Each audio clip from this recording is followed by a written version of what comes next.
Hey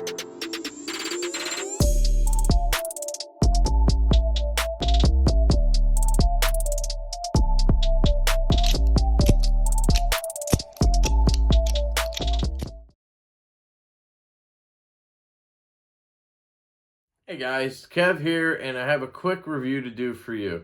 This one is from Alex, 814 EDC over on Instagram and YouTube. Again, that's 814 EDC, the numbers 814 EDC. Really cool dude, new to the YouTube world, and he is putting up videos, giving you that content, showing you what a college kid kind of does in the knife world, and it's really cool. I appreciate it, and he's just been become a good buddy. So thank you, Alex. This is the Kizer Feist, by the way, and this is the Dock Street Bohemian Pilsner. I'm just cranking these videos out tonight, so if you see this shirt a few times, that's why. Again, this is the Kizer Feist. This is, I think, a Blade HQ exclusive with black micarta or really dark green micarta, and a blacked out blade. So, honestly, if I were to pick this knife up, I think this is the one I would get, unless there was some kind of cool carbon fiber one. But honestly, the grip on this micarta makes it perfect. So this is probably the one I'd get. This one here is numbered Feist 0153. It's a Justin Lundquist design. Excuse me, this is an S35VN, and again, it is a Kizer. So you'll see Kizer S35VN. You'll see Feist and the numbering. And then you'll see Justin Lundquist's maker's mark there. This is an interesting knife. These Feists came out, I think, a couple years ago at this point. It was like Blade Show 2019 or something like that. And they were received very well. And they've made a few variations of this knife.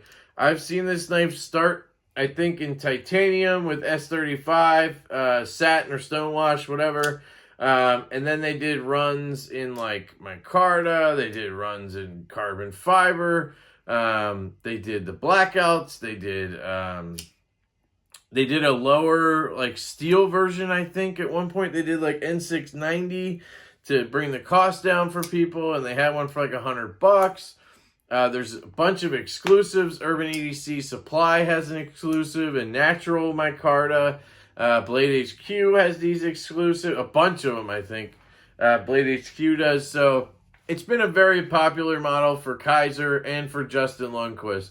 I think it kind of, for me, from what I've seen, it kind of springboarded his career in knife designing, at least for like OEMs or whatever. And again, my opinion and my input from how long I've been in the community. So maybe he had a bunch of stuff before that I don't know about. This is the first one that I really know that Justin Lundquist made. Just an interesting design. Has this drop point blade with this kind of crook down nose, witch's nose kind of at the end here. I know I like to kind of use that reference. It does kind of remind me of the last one I reviewed, which is the mini micarta morph. It's just a little bit taller this way, and a little bit shorter this way, I think. But overall, they're very similar knives. They're both front flipper only. But this one is more of a front flipper, and the micarta morph is like a top flipper, because the flipper tab is like here.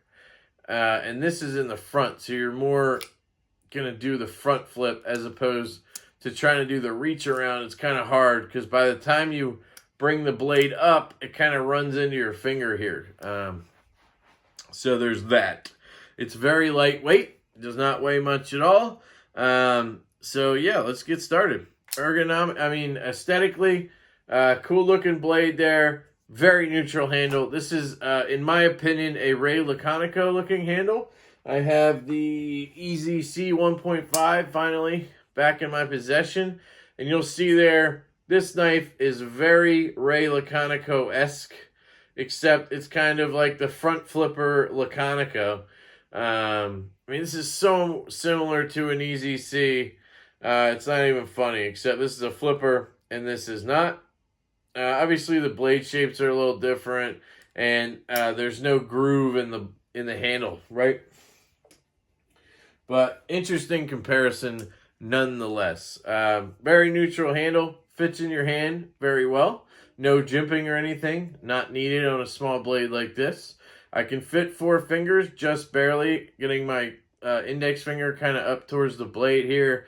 Yeah, I could hold this and use it and cut all day, no problem. The blade is sharp. It comes down to a pretty thin edge. I'd say it's in the high teens in terms of thickness behind the edge. You have a good point, good stabby knife. Not that you would want to because you have no guard, but stabby nonetheless. Cool DLC coating, or it could be, I don't know. I think it's DLC anyway. PVD, nah, DLC. But anyway, really cool. The tip, when it's closed, is sort of close. So, like, I can get my finger in there and kind of grab the blade a little bit. I don't know why you would be that far into it, but I just wanted to point that out. It's kind of close, but I honestly just noticed that. So anyway, ergos are good. Aesthetics, pretty cool knife, but that's all subjective. Action. So let's start right-handed. It's a front flipper, so you basically use this jimping here, put your hands on the clip, grab the handle, and flip it forward. I suck at this right-handed. There, you do that. It's also really small. So you kind of just use the jimping on the flipper there, and you kind of just roll your finger up, and that jimping catches, and that'll bring the blade up with it. It's a lot less intuitive for me than that micardomorph with that top flipper. It just kind of catches your finger a little better if you're not like an expert in front flipping. I'm sure you get used to this though. On the close, it drops down and you shake it home.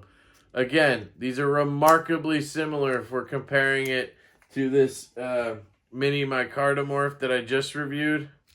Flip it out, drop, close. I mean, it's literally the same damn action. So, cool. Left-handed. This one's a little harder than the micardomorph. Just because it's a little shorter, so I have less grip here, and it doesn't have that top flipper, so I can't really do much of a reach around. You know, it's not really comfortable. So I can do it, but I kind of just, you know, occasionally get lucky and I get it. So it's not really something I enjoyed playing with at all. The micardomorph was definitely a better experience for me. So yeah.